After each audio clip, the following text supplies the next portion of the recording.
రాష్ట్రపతి. ఆర్టికల్ 52 ప్రకారం భారతదేశానికి రాష్ట్రపతి ఉంటారు. భారత రాజ్యాంగం ఆర్టికల్ 53 ప్రకారం కేంద్ర కార్యనిర్వాహక అధికారాలన్నీ రాష్ట్రపతికి దక్కుతాయి. రాష్ట్రపతి ఎన్నిక. రాష్ట్రపతి పదవి ఖాళీ అవ్వడానికి ముందు 60 రోజులు ఎన్నికల ప్రక్రియ ప్రారంభమవుతుంది.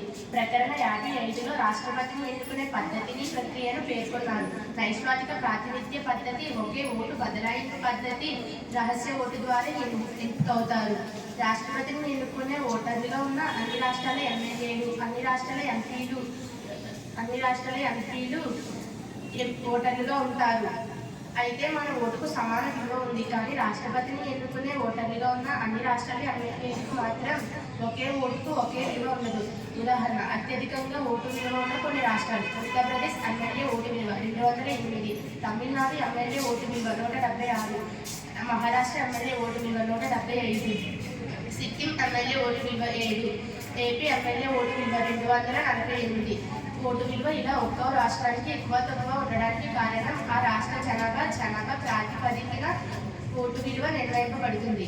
అర్హతలు. రాష్ట్రపతిగా ఏ భారతదేశ పౌరుడైనా ఎంపికవుతారు. రాష్ట్రపతిగా ఏ భారతదేశ పౌరుడైనా పోటీ చేయవచ్చు. 35 సంవత్సరాలు నిండి ఉండాలి.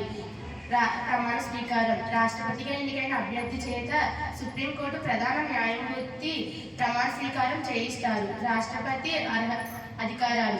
ఆర్టికల్ 79 ప్రకారం రాష్ట్రపతి పార్లమెంటులో అంతర్భాగం. పార్లమెంట్ ఉభయ సభలను సమావేశపరచుట. లోక్సభకు 2 ఆంగ్లో ఇండియన్లు నామినేట్ చేయటం. రాజ్యసభకు 12 మంది వివిధ రంగాలలో నిష్ణాతులను నామినేట్ చేయటం. పార్లమెంట్ సమావేశాలు లేనప్పుడు ఆర్డినెన్స్లు జారీ చేయటం. అన్ని రకాల బిల్లులు పార్లమెంటులో, లోక్సభలో ఆమోదం పొంది రాజ్యసభలో ఆమోదం పొందిన తర్వాత రాష్ట్రపతి చేత ఆమోద ముద్ర పడ్డ తర్వాత ఏ బిల్లైనా చట్టంగా రూపొందుతుంది.